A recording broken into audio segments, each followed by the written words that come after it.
గ్రామంలో ఎవరికైనా రేషన్ కార్డులు రాకపోతే గ్రామ సర్పంచులందరికీ విజ్ఞప్తి చేస్తున్నా, ఇల్లు తిరగండి, పేర్లు రాసుకోండి, ప్రతి ఇంటికి రేషన్ కార్డు ఇచ్చే బాధ్యత రాష్ట్ర ప్రభుత్వం తీసుకుంటుంది. దాంతో మీకు గ్రామాల మీద పట్టు పెరుగుతుంది. ఈనాడు దొడ్డు బియ్యం తినాలంటే బర్లకు దానా పెట్టేది. మరి ఈరోజు మా ఆడబిడ్డలు సర్పంచులు వచ్చారు. దొడ్డు బియ్యంతో నేను కాలం పోయింది, ఈరోజు సన్న బియ్యం తినాలి, ప్రభుత్వం ఇచ్చే సన్న బియ్యంతో సంటి బిడ్డలకు మీరు పౌష్టికాహారం పెట్టాలని. ఇవాళ తెలంగాణ రాష్ట్రంలో 3,10,00,000 మందికి సన్న బియ్యం అందిస్తున్నాం. ఇంకెవరికైనా సన్న బియ్యం అందకపోతే మీరు పేర్లు రాసుకరండి.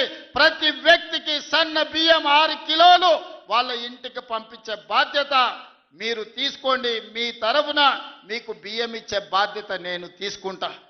అదేవిధంగా పేదవాళ్లకు ప్రతి ఇంటికి 200 యూనిట్లు ఉచిత విద్యుత్తు ఇస్తామని చెప్పినాం.